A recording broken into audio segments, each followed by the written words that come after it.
Welcome to Dove and Dragon Radio. I'm your host, M.l.Ruscsak. I'm here with special guest and designer, Naomi Mamiye. Welcome. Thank you. Now, you got into something that you don't have a college degree in it, or when you started, you didn't.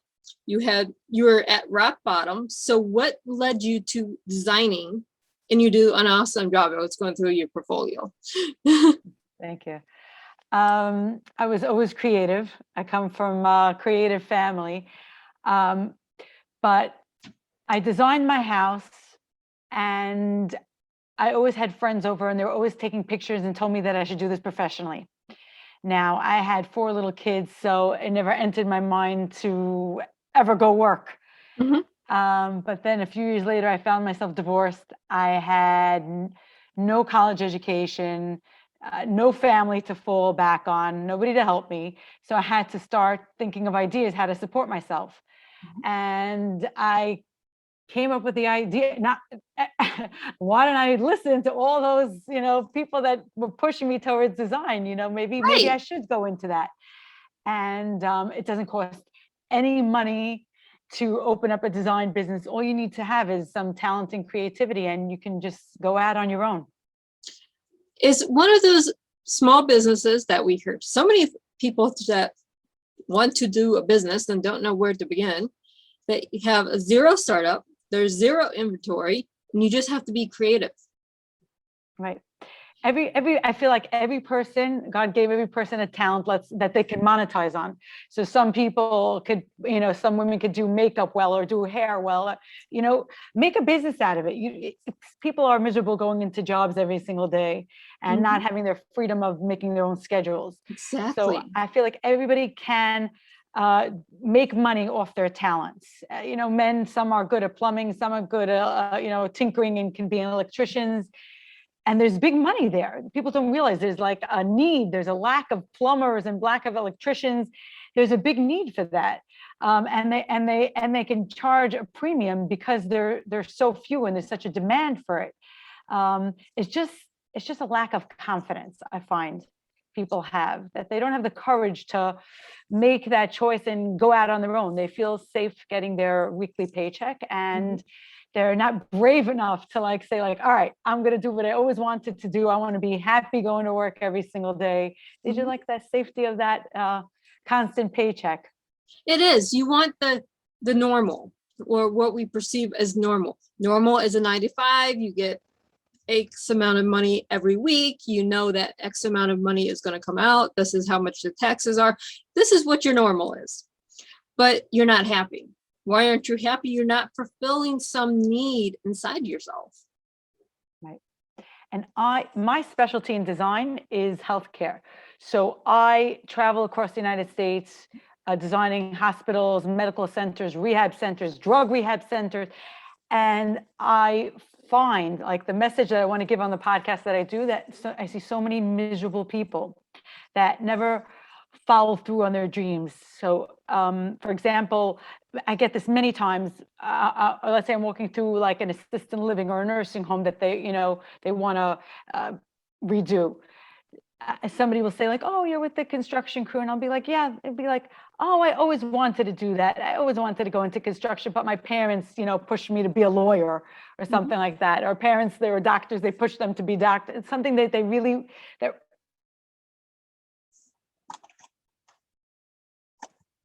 don't want to do from their gut to this path, and it wasn't really their calling. So I see so many miserable, depressed people, and I try to tell as many people as I can, go out there and do what you love.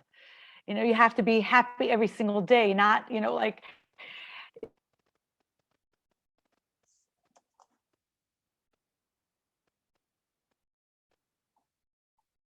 sulking on your way to the office every morning. A life unfulfilled. Exactly. Oh, my internet's I'm going to have to edit this video, but my my internet's being miserable today. So Mm. I might be cutting in and out, but I'll edit it in editing. But yeah, I hear what you're saying. How many times do we tell our children, not by design, we just do it, you should be, and we fill in the blank for them instead of saying, what do you want to do? Right. We have so I'm many. guilty of that. I'm guilty exactly of that, because when my daughter was younger, and I tell this to people again and again, and I did this myself, and I had to change the way I think, Mhm. because when she was younger, she just kept saying, I want to be a teacher, I want to be a teacher, and she kept saving her favorite lessons, and you know, she's like, I'm going to do this with my students. This was great. And I was like, no, you don't want to work so hard and make so little money, you know? Mhm. And here she is. She's so successful. She's such a popular teacher. She's loving going to work every single day. She's getting great feedbacks from the moms. You changed my child. My child has confidence now. You know, and look at that. I almost killed that. I was pushing her a different direction, just over. You know, I was worried about money, which Right. is stupid, which isn't happiness. My daughter, when she was younger, was my editor. She's a little grammar Nazi, spelling Nazi. She gets on me with my books with spelling, punctuation, and word flow. So I was like, you need to be a professional editor. You need to do this. She hates doing it. She loves photography. She's really good at it. And that's what she wants to do. That's what she wants to go to college for, is to be in photography. So I have to step back as a mom. I know you're good over here, but you're great over here. Right. I Right. mean, It's I'm hard. guilty. I mean, as a parent, it's hard not to give our children our vision of what we see for them. But at the same time, we have to find out what's good for us, which means we have to let the kids see what's good for them. Right. Exactly. Our That. way may not work for little Susie over here, but our way might work for someone else out there. Right. And then I see all these old people all the Mhm. time. They're just a life full of regrets. You know, I should Mhm. have done this. I should have done that. You know, I should have gone into construction. It's really sad to see that, and that's why I try to, you know, bring this message to the world. Please, Yeah, don't be like that. Don't end up like these old people that I see there. I know. We look at our elders and they have these great stories about everything they did, but then they have this massive regret about what they didn't do. No, it's being brave. Mhm. That's what it is. It's being brave and getting out of that little wheel, that circle that you're so used to. It's Mhm. very hard to break from that comfort zone, you know, and try something new and try something different. It's a little scary, but It is. once you get, you know, once you break into it, you know, you're very I love what I do every single day. I consider myself a happy, fulfilled person, Mhm. because I get excited every morning when I wake up. I'm like, what am I accomplishing? What am I tackling today? And I'm creating things. So I'm creating something from nothing. There's, you know, I have a blank canvas and I just make a beautiful space. It's such a good feeling. You know, when I hardly go back, I hardly travel. I mean, I'm like in so many different states every single month. I hardly go back, but when people send me pictures, it's such a nice, you know, to see everything come together and see it come to life. My vision, Mhm. it's like an incredible feeling. So, Exactly. That happens with music, that happens with TV entertainment, that happens with authors. We have the sense of we're creating something. So we're excited every day to share that with you. right, exactly. And we Yeah. don't want those regrets. We don't want to be stuck when we're 60, 70 years old and go, I wish I would have wrote that book when I was a teen. I wish I would have gone into this field that I wanted to be in, but there's no money in it. Or I wish I wouldn't have listened to my parents because I really wanted to do. And we fill in those blanks. Right. Hmm. We have to stop letting people around us clipping our wings and do what makes us happy. But we have to be brave enough to say, no, I'm going to live poor for the next year or two while I work on what I want to work on. Right. But my start part of the fuel that got me so going Mhm. was, when I mentioned it to my ex-husband and I said, everyone's been, pushing me to go into design and telling me that I'm creative and I'm talented. I think I'm going to open a design firm. And he started laughing. He's like, nobody's going to pay you for your arts and crafts, Mhm. And the fact that he said that is just like burned in me. I'm like, I'm going to prove him wrong. I'm going to show him what I can do. It just gave, like, because other people would be like, oh, you know what? He's right. Who am I kidding? Mhm. I have no a professional experience. I have no schooling in this. Another person would just let it, drag them down or shut it out, and they would never, you know, they'd never let their dreams come to fruition. So Exactly. it's part of that is what I did with that negativity, Mhm. that sort of, it propelled me to succeed. Ex I couldn't ex let him back. No, you More when money you to him. yes, you wanna say, "See, I said I could do it, and here I did it." I have an ex-husband that's the same way. My radio show when I was just radio, that's not work. You're not doing anything, and you need to be quit that because it's not worth anything. Well, now we have the radio show, the podcast, and we're going onto Amazon. And I'm building this because, well, someone told me I can't do it. I wrote a book because I was told you can't do it. You can't get it published. I have like 17 books out now. We take the negative and you have to use it as fuel. If you don't use it as fuel, you'll just wither. Right. And so many people, there's so many also kids that are living in their parents' basements, because they instead of taking it step by step, they feel like if they can't immediately save the world, Mhm. that's it. They just give up. Yes. So many people became successful when they were older, Mhm. like uh, McDonald's, Kentucky Fried Chicken, all these things. If you read about them, they were old already. They were trying for years and years and years until they became a success. They Right. didn't give up like today's generation. Everyone's giving up too soon. Mhm. It's like you gotta We pull can't up. have this instant gratification that we're being taught in schools. It doesn't work that way. You have to work for it.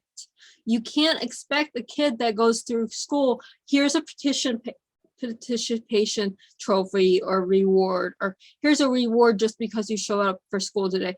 You're creating something that is, you don't have to work for anything. So when you do have to work for anything, you give up. Right. And it's this whole generation. They don't realize how much work needs to be done to get to that level of Mhm. success. I when I first started, I said to myself, "Wow, look at these designers. They're traveling here, they're traveling there. Look, it's so glamorous." And you know what? It's not so glamorous waking up at 3 o'clock in the morning to catch a 6 o'clock flight to Nebraska.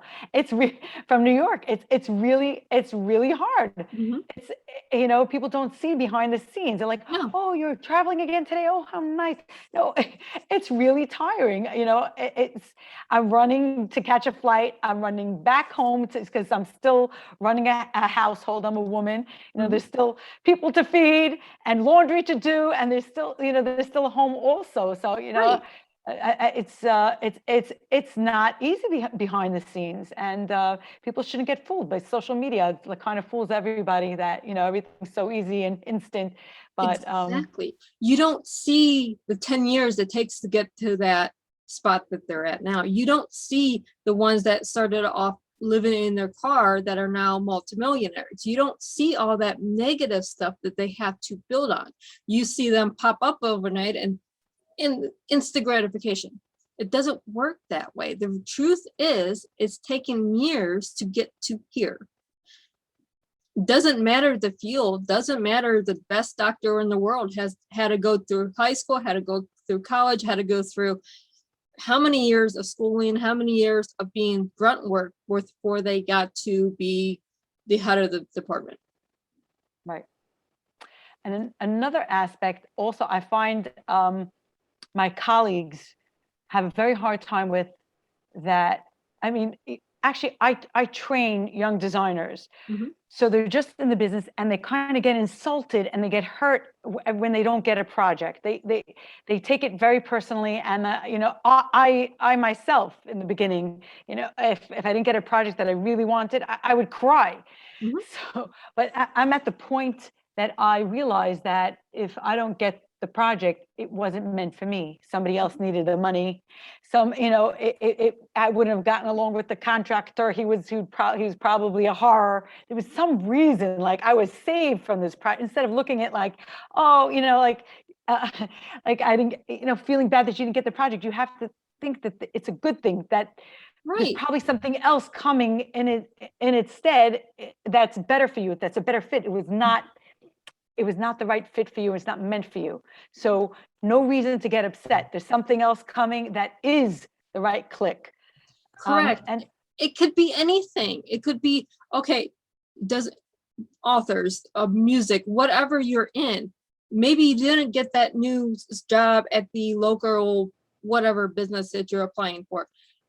It's not a negative. Everything we do, we take internally. If there's something better for you, you just have to find the path. If you stay in the negative, you're just going to draw more negative. If you look for even that flicker of light, that's what you're going to be drawn to.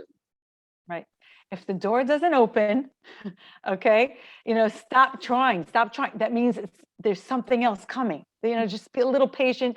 There is a better fit, and just people get so knocked down. You know, if they don't get the project, it crushes them. Mhm. It's very hard to get back up afterwards. You have to believe. That's the key word here. You have to believe. When you don't get a project, you have to believe there's something else better coming, and Right. that keeps you from falling down.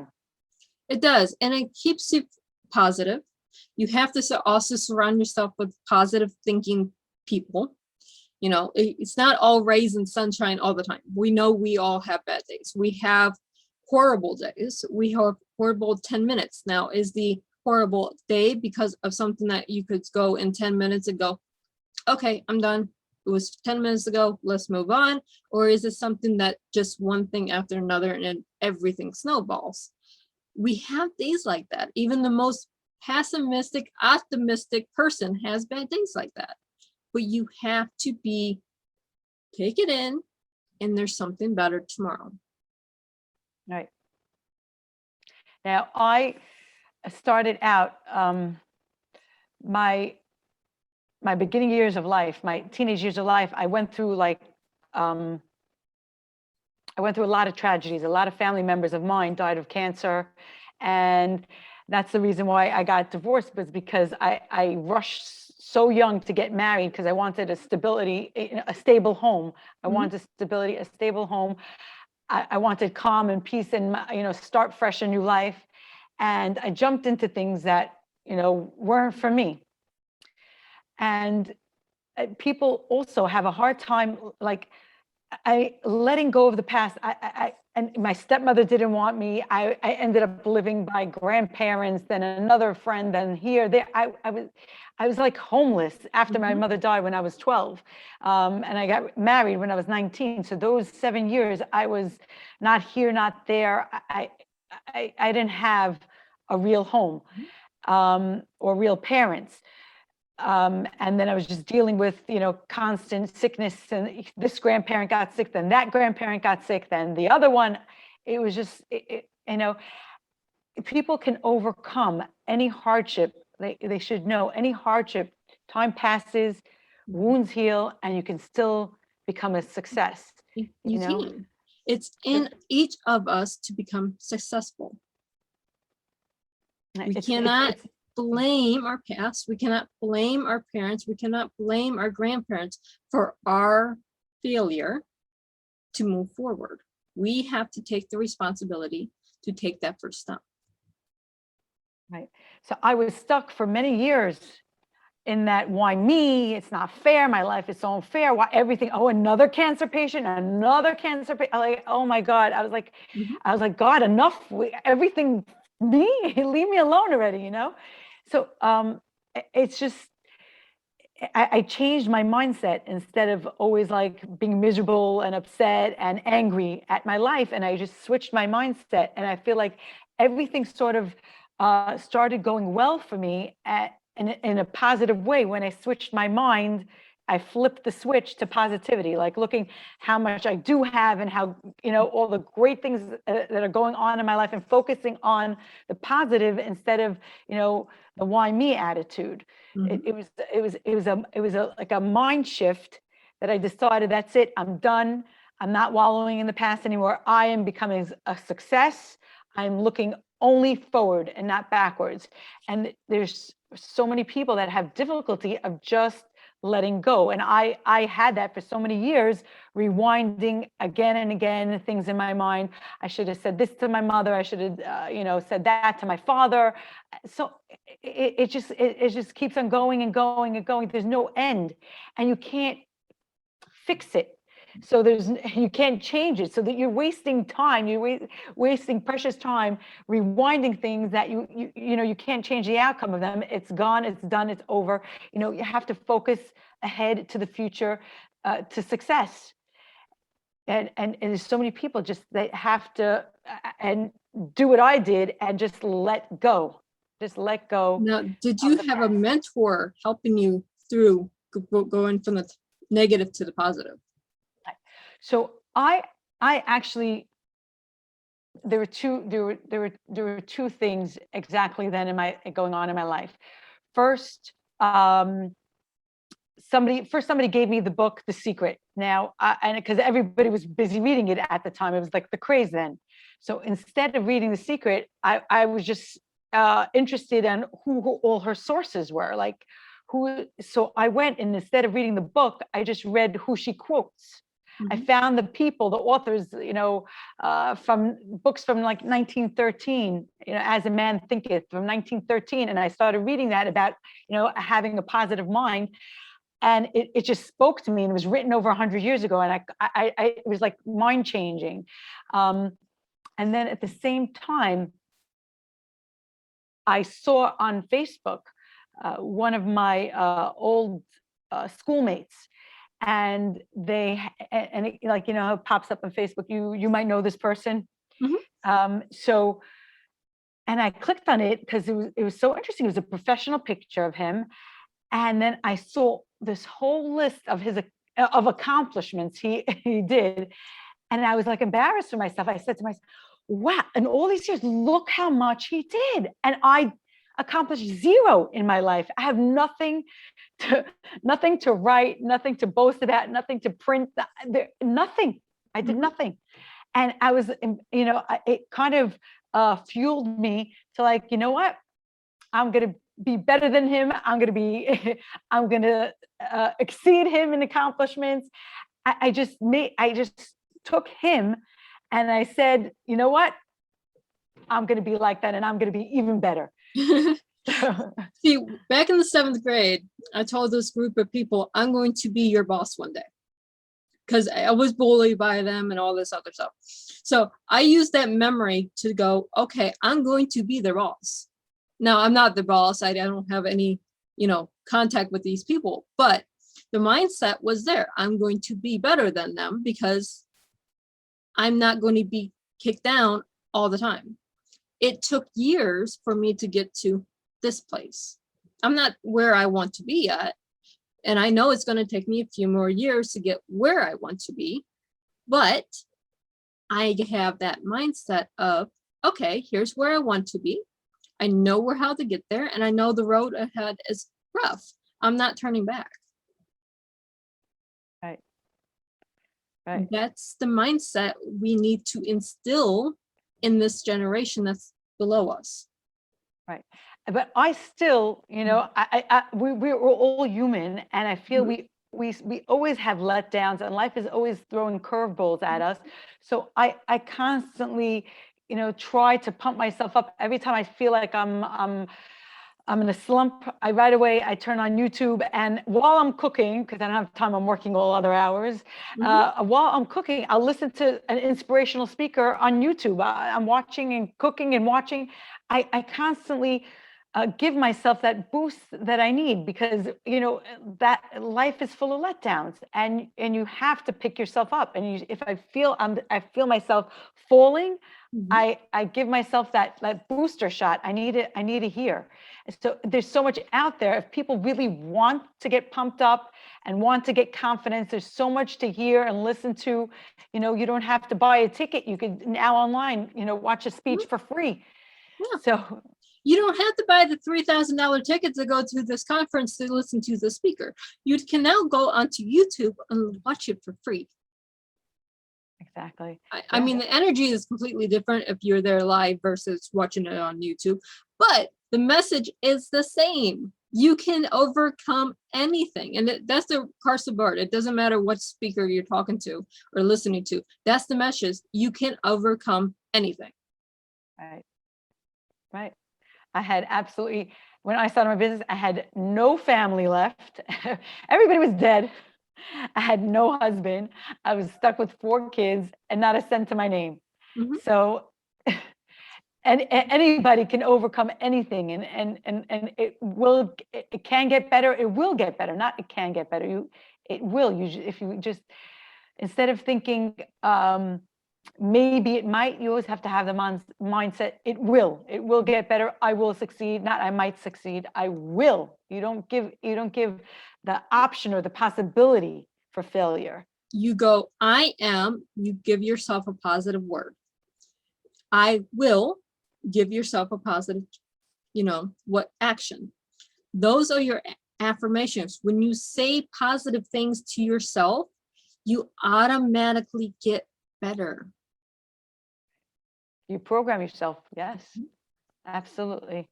I mean, there's some things you can't overcome, certain medical conditions and stuff like that, but you can have the best today as you can make it. Right. But where can our listeners and viewers find more about you, what you do, and see some of these beautiful things that you've done? Okay. I am on social media, Instagram, NaomiMamiyeDesign.com, my website, LinkedIn. I am anywhere you want to find me, YouTube. I have a free design course on YouTube if anybody's interested. They could do this all on their own. If they got a little talent and flair for design, you don't need a boss. You don't need to work for anybody else. You can do it on your own. Now, I know you do healthcare, but have you thought about branching out into other areas? Well, when I first started, I took absolutely any project I could get my hands on, just, to get my feet wet. So I was doing residential and commercial at the same time. And I kind of gravitated, I kind of gravitated towards healthcare. I definitely have more control in healthcare of my projects. My visions could come to life, as opposed to when I'm doing residential. I didn't love it so much because, besides the woman of the house that I'm designing with, you got her mother sticking her 2 cents in, you got her sister, you got the aunt. I was like, you know what? This is not for me. Well, I figured if I have the question, someone else there's going to have the question too. So we might as well make it official what it is. But thank you so much for being on the show today. Sure. And for our viewers and our listeners, happy listening.